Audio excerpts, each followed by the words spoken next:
So can you walk everybody through what's at the base of the demand for the IT? Like I know it's associated with artificial intelligence and these massive banks of computational banks they're producing, but I'm unclear about the details. Like, what is it that's drawing such immense resources of power? Well, I mean, this is, the best person to talk to is an expert in large language models. But I'll give it to you in the macro. And especially, I'm very proud that I forecast this in Fossil Future. So Fossil Future was completed in 2021, came out in 2022. And the basic mechanism I talked about is there's really an unlimited human need for energy. And what energy is, it's machine food or machine calories.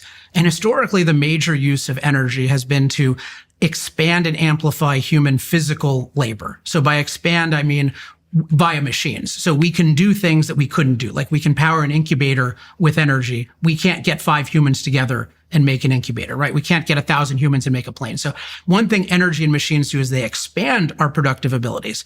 And then they also amplify. So the example of, a modern combine harvester will make an agricultural worker able to reap and thresh 1,000 times more wheat than he could on his own, right? So that's the kind of classic thing. So it expands and amplifies the abilities. Historically, it's been primarily our physical abilities. And what the AI does, and it's really better thought of as augmenting our intelligence, is it's figuring out new ways to dramatically expand and amplify our mental ability. So as we're recording this, it's been about a week since ChatGPT Pro came out. So ChatGPT Pro is a $200 a month product of OpenAI, which for certain businesses, I think is going to just be wildly cheap, including mine. So any kind of, I'm in the business, including of creating energy policy and arguments and this kind of thing. And this is something modern AI, and specifically these large language models, has become incredibly good at. And with the Pro version, it's unbelievable in terms of just helping you make decisions, helping you solve problems. So I had a very complex accounting and legal question that I needed because, I'm in the world of politics and there's always a question of what's lobbying and what's not lobbying. And do you want a nonprofit structure or a for-profit structure? And I can just lay this out and it can give me, the equivalent of 10 hours of a lawyer. And then I can just run it by an actual lawyer for 1 hour to vet it. And I save whatever it is. Right. $5,000 or something like that. And it's, of course, much quicker. The thing is on demand. It doesn't get sick. It doesn't make spelling errors, right?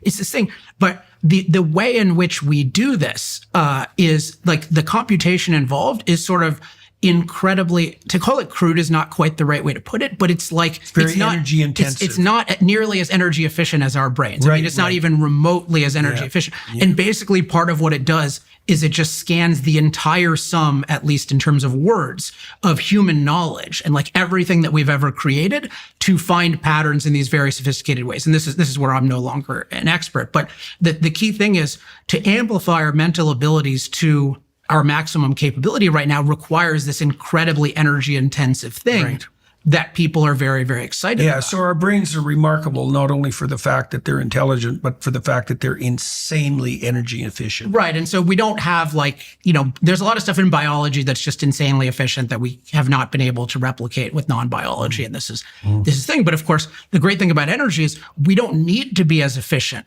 as nature at any given point because, for a human in the United States, we have 75 times more energy used by our machine servants than we do by our own bodies, right? But with the AI and with the need for knowledge, what we're finding is there's no real end point to our desire to augment our intelligence. Right. And in particular in the realm of medicine and then more broadly longevity. And this is going to be really paid. It's scientific discovery in general. Yeah, but if you think about things like what are billionaires going to be willing to pay for? Well, are they going to? How much are that? If you have $100 billion, are you willing to invest $10 billion with a 10% chance that you'll get a 5-year longer life? Right. Probably. And I think that's a great thing. And that's going to benefit all of us tremendously. But that's the kind of, there's also just the whole phenomenon of creating not just, right now AI is primarily advisors, right? That's sort of giving us advice on what to do. But as it becomes more of an agent model, then you can do more and more. And of course, nobody knows exactly how successful these will be, how much they'll proliferate, what their limits will be, what new capabilities they'll have. But obviously the world is very excited about it, particularly the digital tech world.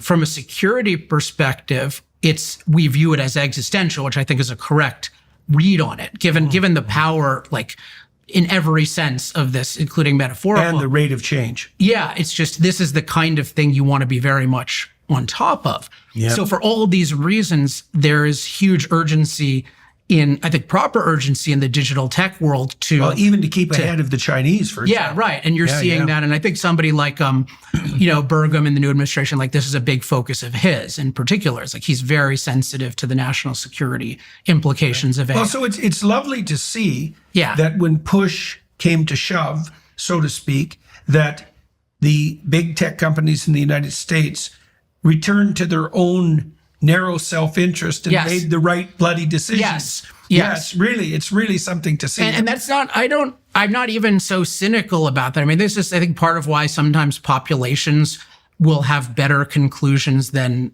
the experts at a given time, although I'm a big fan of consulting experts in a proper way. But you'll often have something like people will just sort of know, it's not good, like with the whole fossil fuel thing. So even in terms of common sense. So another development, so I mentioned one development is the urgent need for more electricity and the recognition that fossil fuel expansion is necessary for that. But number two, and this is what you were alluding to with Norway, is the very conspicuous failure of the net zero agenda, even when only barely implemented.